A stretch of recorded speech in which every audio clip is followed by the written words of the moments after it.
लोग एटसी से पैसे क्यों नहीं कमा पाते, और आज जब एटसी पाकिस्तान में अवेलेबल भी है, काम करना भी आसान है, फिर भी लोगों को ऑर्डर्स नहीं आ रहे। मेरे पास लोग आते हैं, मैसेजेस करते हैं, कॉल्स करते हैं, अपनी एटसी शॉप्स को चेक करवाते हैं, और मैंने कॉमन मिस्टेक्स ये चेक किए हैं कि एटसी आपको प्रमोट करवाना चाहता है, वो चाहता है कि आप कामयाब हो, बट आप शॉप क्रिएट करते हुए, लिस्टिंग्स करते हुए कुछ ऐसी मिस्टेक्स करते हैं जिसकी वजह से आपकी कामयाबी बहुत दूर चली जाती है। तो आज की इस वीडियो में मैं आपको 7 ऐसी कॉमन मिस्टेक्स बताऊंगा जो कि मैं खुद देखता हूँ कि लोग कर रहे होते हैं, और अगर इन 7 में से आप कोई एक मिस्टेक भी कर रहे हैं तो आपकी शॉप कभी भी एक कामयाब शॉप नहीं बन सकती एटसी पे। इन मिस्टेक्स को देखिए और अभी से इन मिस्टेक्स को अपनी शॉप के ऊपर करना बंद कर दीजिए। सो अस्सलाम वालेकुम, मैं हूं Gulfam Ali, NSS specialist and digital marketing expert. Video start करने से पहले अगर आप चैनल पर नए हैं तो आप चैनल को सब्सक्राइब कर सकते हैं ताकि आपको नई आने वाली वीडियोस की नोटिफिकेशन टाइमली मिल जाए। तो चलिए आज हम वीडियो स्टार्ट करते हैं।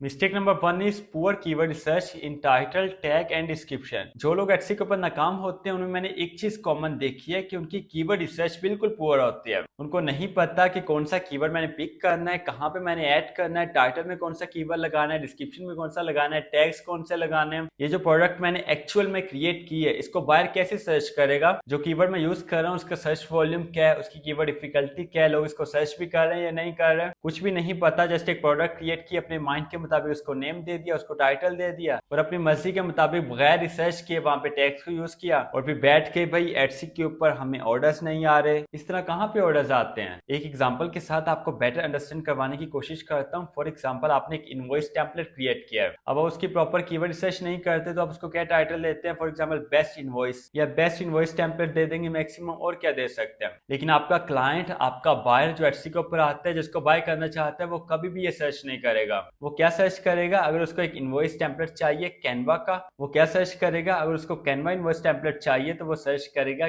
Canva invoice template instant download, या ये सर्च कर सकता है Canva invoice template printable PDF, या simply invoice template printable PDF, या इनवॉइस टेम्पलेट इंस्टेंट डाउनलोड। तो इस तरह की कीवर्ड्स वो सर्च करेगा। एंड ये आपको तभी पता चलते हैं जब आप प्रॉपर कीवर्ड सर्च करते हैं, एटसी के ऊपर कीवर्ड सर्च करते हैं, डिफरेंट और टूल्स को यूज करते हैं, और इसके साथ साथ आप अपने कंपटीटर्स को भी कंपेयर करके देखते हैं कि जो कीवर्ड्स उन्होंने यूज किया उससे बेटर आपने यूज करना है, ताकि जो आपकी लिस्टिंग है वो उनसे ऊपर रैंक करे। So now I hope you understand. Mistake number 2 is fake and generic product photos, एंड ये भी बहुत कॉमन मिस्टेक है। मैं डेली बेसिस पे एटसी की कई शॉप चेक करता हूँ, और जो भी लोग अपनी शॉप चेक करवाते हैं उनमें से बहुत सारे ऐसे लोग होते हैं जिनकी फोटोज, जो प्रोडक्ट फोटोज होती हैं, वो बिल्कुल भी अच्छी नहीं होती। उन्होंने अपने हिसाब से बहुत अच्छी बनाई होती हैं, लेकिन वो वीक फोटोज होती हैं as compared to the competitors. क्योंकि जाहिर सी बात है, आपका एटसी के ऊपर जो मुकाबला है वो आपके कंपिटिटर्स के साथ है, जो सेम आपकी तरह की प्रोडक्ट को सेल कर रहे हैं। तो आपकी हर चीज उनसे अच्छी होनी चाहिए। और इसमें एक और ट्रिक भी होती है जो आपको आगे चल के बताता हूँ कि कैसे आपने अपने कंपटीटर्स को मात देनी होती है। बट अभी आप ये समझिए कि आपकी प्रोडक्ट फोटोज अच्छी होनी चाहिए। जो आपकी प्रोडक्ट है उसकी डिफरेंट एंगल से आपकी इमेजेस होनी चाहिए। अगर प्रोडक्ट डिजिटल है तो आपके लिए इमेजेस लेना बहुत आसान होता है। उस प्रोडक्ट के आप मॉकअप्स बनाइए। मॉकअप्स के लिए आप एआई का भी यूज कर सकते हैं, खुद भी आप बना सकते हैं। कैनवा में भी आपको बहुत सारे मॉकअप टेम्पलेट्स मिल जाते हैं। तो अच्छे, अट्रैक्टिव, हाई क्वालिटी मॉकअप्स बनाइए, वो वहां पे लगाइए। एंड इसके साथ साथ बहुत ही इंपॉर्टेंट चीज कि आपकी प्रोडक्ट की वीडियो भी होनी चाहिए। वीडियो भी आप कैनवा में बना सकते हैं, इसके अलावा आप कैपकट का भी यूज कर सकते हैं। और जो आपकी डिजिटल प्रोडक्ट है उसकी वीडियो आपने लास्ट में लगाने हैं। 2 वीडियोस का ऑप्शन होता है एटसी में, आप 1 लगा सकते हैं या 2 लगाते हैं तो ज्यादा अच्छी बात है। और 20 फोटोज का ऑप्शन होता है, कम से कम आपकी 15 से 18 फोटोज तो लास्ट में होनी चाहिए। मिस्टेक नंबर 3 है keyword stuffed and robotic description. Robotic का मतलब पता है क्या है? AI generated description. और ऑलमोस्ट 99.99% जो न्यू बिगिनर्स होते हैं, जो एटसी के ऊपर काम स्टार्ट करते हैं, वो यही काम करते हैं कि चैट जीपीटी को यूज करके डिस्क्रिप्शन राइट करवानी है, क्लाउड को यूज करके डिस्क्रिप्शन राइट करवानी है, और सिंपली कॉपी पेस्ट करके एटसी के ऊपर जाके पब्लिश कर देनी है। तो आपको क्या लगता है, एटसी को पता नहीं चलता? डेफिनेटली पता चलता है। और ये कोई स्पेशलिस्ट टूल्स नहीं है डिस्क्रिप्शन राइट करवाने के लिए। इस वीडियो में मैं आगे चल के आपको एक ऐसा टूल बता देता हूँ जिसको आपने यूज करना है। एक ही टूल को आप यूज करेंगे और वो आपके सारे काम कर देगा, ठीक है। बट अभी के लिए आप ये अंडरस्टैंड कीजिए कि आपने बिल्कुल भी चैट जीपीटी या क्लाउड को यूज करके रोबोटिक डिस्क्रिप्शन राइट नहीं करनी, और ना ही आपने कीवर्ड स्टफिंग करनी है। कीवर्ड स्टफिंग का मतलब ये होता है कि बार बार अपना जो मेन कीवर्ड है, जो आपके स्कैंडी कीवर्ड्स हैं, उनको यूज करते जाना बार बार, जबकि उनकी वहां पे नीड भी नहीं है, कोई जरूरत ही नहीं है, वहां पे कोई तुक ही नहीं बनता कीवर्ड को ऐड करने का, फिर भी आप वहां पे घुसाई जा रहे हो। तो एटसी का एल्गोरिदम बहुत स्ट्रॉन्ग है, उसको पता चल जाता है। और इस तरह की डिस्क्रिप्शन आपकी लिस्टिंग को रैंक करवाने में भी हेल्प नहीं करती और आपके जो कस्टमर्स होते हैं वो भी आपसे बदजन हो जाते हैं। जो आपकी लिस्टिंग के ऊपर क्लिक करके आपकी शॉप के ऊपर आए होते हैं, वो जब डिस्क्रिप्शन को रीड करते हैं लिस्टिंग की, तो वो डिस्क्रिप्शन उनको यूजफुल नहीं लगती। डिस्क्रिप्शन का मतलब क्या होता है कि जो आपका कस्टमर है वो आपकी प्रोडक्ट के बारे में उसकी डिस्क्रिप्शन को रीड करता है ताकि वो ये समझे कि क्या ये प्रोडक्ट मेरे लिए हेल्पफुल है, क्या ये मुझे बाय करनी चाहिए नहीं करनी चाहिए। अगर आपकी वो डिस्क्रिप्शन रोबोटिक है, उसमें आपने कीवर्ड स्टफिंग किया, तो वो इस क्वेश्चन का आंसर नहीं करेगी और वो जो कस्टमर होगा वो डिस्क्रिप्शन को थोड़ा सा रीड करेगा और फिर आपकी लिस्टिंग को क्लोज कर देगा और इस तरह से आप हजारों कस्टमर्स लूज करते हैं। तो टूल मैं आपको बता देता हूँ आगे चल के,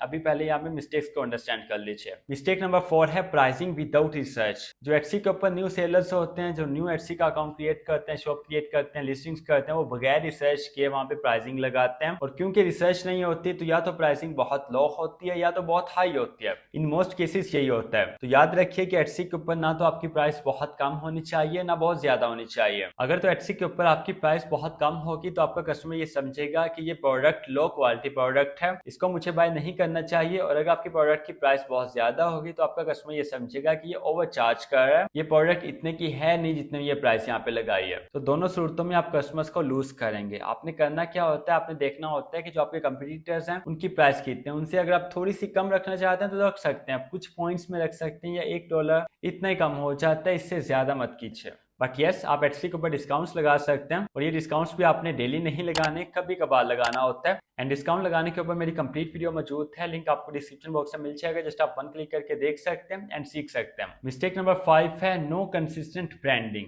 एंड ये बहुत सारे लोगों को समझ नहीं आता, but this is very important mistake. अक्सर लोग जो खुद को एटसी के एक्सपर्ट समझते हैं वो भी ये मिस्टेक करते हैं। और इसमें होता यह है कि जो आपकी लिस्टिंग्स होती हैं, उसके जो इमेजेस होते हैं, जो उसके थंबनेल्स होते हैं, जो आपकी प्रोफाइल फोटो होती है, जो आपका बैनर होता है, इन सब की ब्रांडिंग आपस में मैच नहीं कर रही होती। आपकी लिस्टिंग का थंबनेल देख के पता चलता है कि ये किसी और सेलर की है। जो आपकी प्रोफाइल के ऊपर आता है, आपकी प्रोफाइल फोटो देखता है, आपका बैनर देखता है, वो उससे मैच ही नहीं कर रहा होता। तो आपकी सभी फोटोज की जो ब्रांडिंग है वो आपस में मैच करनी चाहिए। दूर से आपका थंबनेल देख के पता चल जाए कि हाँ ये उस शॉप का थंबनेल है, ये उसकी ब्रांडिंग है। और फिर जब एक दफा आपका ट्रस्ट बिल्ड हो जाता है तो कस्टमर आंखें बंद करके फिर आपकी शॉप पे आके प्रोडक्ट को बाय करते हैं। मिस्टेक नंबर 6 है ignoring 13 tags, not using all 13 tags. Etsy के ऊपर आपको 13 टैग्स लगाने होते हैं और ये आपको सब के सब लगाने होते हैं। देखिए छोड़ने से आपको क्या मिलेगा और ये कितना टाइम आपका लगेगा। अगर आप प्रॉपर रिसर्च करके लगाते हैं आपका 2 घंटे भी लग जाते हैं, 3 भी लगते हैं। हालांकि ऐसे लगते नहीं अकेले टैग्स के ऊपर, मैं बात कर रहा हूँ पूरी लिस्टिंग की रिसर्च करने में। तो इससे अगर आपको अच्छी सेल्स आना स्टार्ट हो जाती हैं तो ये कोई घाटे का सौदा नहीं है। और अभी आपको एक टूल बता देता हूँ जिससे आप जस्ट 1 क्लिक से अपना टाइटल भी जनरेट करवा सकते हैं, डिस्क्रिप्शन भी करवा सकते हैं, टैग्स भी करवा सकते हैं एंड ये सब के सब प्रॉपर्ली एसईओ ऑप्टिमाइज्ड होंगे, चैटजीपीटी या क्लॉड की तरह नहीं होगा। And mistake number 7, the last mistake, but this is not the least. Actually मुझे इसको सेकंड नंबर पे या थर्ड नंबर पे रखना चाहिए था, बट मैंने लास्ट पे इसलिए रखा है कि जो लोग सीरियस हैं, जो लोग पूरी वीडियो देखते हैं, जो वाकई में सीखना चाहते हैं, उन तक मेरी ये बात पहुंचे। बाकी जो मजे लेने के लिए देखते हैं, जो 1 2 3 मिनट के बाद शुरू में छोड़ जाते हैं, उनका कुछ नहीं कहा जा सकता। सो मिस्टेक नंबर 7 है कॉपिंग competitors instead of finding a gap. अक्सर लोग क्या करते हैं, ये एक्सपर्ट्स भी कर रहे हैं एटसी पे, कि अपने कंपटीटर्स को कॉपी कर रहे हैं। जो प्रोडक्ट वो क्रिएट कर रहे हैं वही खुद क्रिएट कर रहे हैं। जिस तरह का थंबनेल उनका है उसी तरह का खुद का बना रहे हैं, जिस तरह का टाइटल उनका है उस तरह का टाइटल खुद रख रहे हैं, जिस तरह की डिस्क्रिप्शन उनकी है उस तरह की डिस्क्रिप्शन खुद रख रहे हैं। मतलब जो जो कंपटीटर्स कर रहे हैं वही करने की कोशिश कर रहे हैं। तो मेरी बात सुनिए, ऐसा मत कीजिए। कंपटीटर्स को आपने कॉपी नहीं करना होता, कंपटीटर्स को आपने देख के गैप फाइंड करना होता है कि क्या ऐसा काम है जो आपके कंपटीटर्स नहीं कर रहे और वो काम आपने करना है। अब अगर जो काम आपके कंपटीटर्स नहीं कर रहे वो आप कर रहे हैं, इट मीन्स कि फिर आपका कोई कंपटीटर ही नहीं है। तो जब आपका कोई कंपटीटर ही नहीं होगा तो फिर आपको कौन कंपीट करेगा? आप ही आप होंगे, आपकी ही सेल्स आएंगी, आप ही $1000 कमाएंगे। बस ये चीज आपने समझनी होती है कि आपने गैप फाइंड करना है,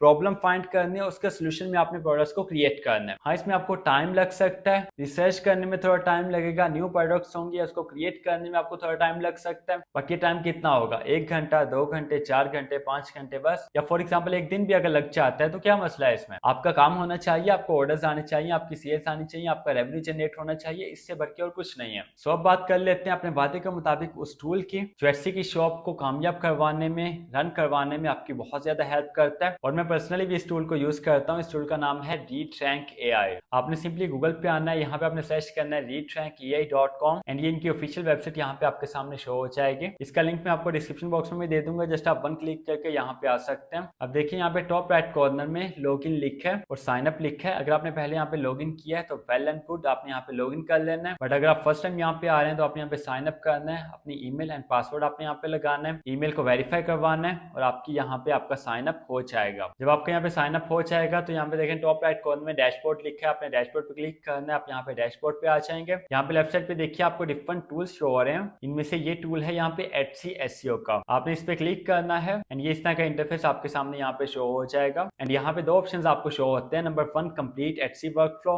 कि आप एक ही दफा में आपने जस्ट अपनी प्रोडक्ट यहाँ पे अपलोड करनी है, उसकी डिटेल्स आपने यहाँ पे देनी है, उसका टाइटल, डिस्क्रिप्शन, टैग्स और सब कुछ यहाँ पे एक ही दफा में आपके लिए जनरेट कर देगा and this is also very good. और अगर आप सेपरेटली यहाँ पे जस्ट टाइटल जनरेट करवाना चाहते हैं या सिर्फ डिस्क्रिप्शन आप चाहते हैं, सिर्फ आप टैग्स चाहते हैं या अपने लिए अपने रिव्यूज को यहाँ पे जनरेट करवाना है Etsy शॉप के लिए, तो आप यहाँ पे 1 बाय 1 भी जनरेट करवा सकते हैं। एंड सबसे अच्छी बात यह है कि यहाँ पे टाइटल भी आपका, डिस्क्रिप्शन भी, आपके टैग्स भी प्रॉपर्ली SEO ऑप्टिमाइज्ड होंगे। और इस टूल को यूज करके हम ऑलरेडी हंड्रेड्स ऑफ लिस्टिंग्स को रैंक करवा चुके हैं। तो देर मत कीजिए, अभी स्टार्ट कीजिए। ये जो 7 मिस्टेक्स हमने सीखी हैं, इनमें से अगर आप कोई एक भी कर रहे हैं, 2 भी कर रही हैं, ज्यादा कर रहे हैं, तो अभी आप इनको बंद कर दीजिए, एक प्रोफेशनल वे में अपनी Etsy शॉप को रन कीजिए। एंड अगर आपको कुछ भी समझ नहीं आया तो आपने परेशान नहीं होना, वीडियो के नीचे आपने आना है, कमेंट करना है, इंशाल्लाह I will try my best to respond every comment. और हाँ, यहाँ पे आपको बता दूं कि अक्सर लोग ये पूछ सकते हैं कि ये टूल हमें बाय करना चाहिए या फ्री में यूज करना चाहिए। देखिए, अगर आप प्रोफेशनली काम करना चाहते हैं और ज्यादा आपको टाइटल्स चाहिए, ज्यादा डिस्क्रिप्शन आपको चाहिए, ज्यादा आपने लिस्टिंग्स करनी है, तो डेफिनेटली फिर आपको इसको बाय करना पड़ेगा। इसका जो स्टार्टअप प्लान है वो सिर्फ $19 का है, ये आप ले सकते हैं और अपने काम को आप कंटिन्यू कर सकते हैं प्रोफेशनली। और अगर आपका काम और भी ज्यादा है तो आप उसके फिर प्रो प्लान को देख सकते हैं। अपना बहुत सारा ख्याल रखिएगा, इंशाल्लाह मिलते हैं नेक्स्ट वेरी इंपॉर्टेंट वीडियो में। तब तक के लिए अल्लाह हाफिज।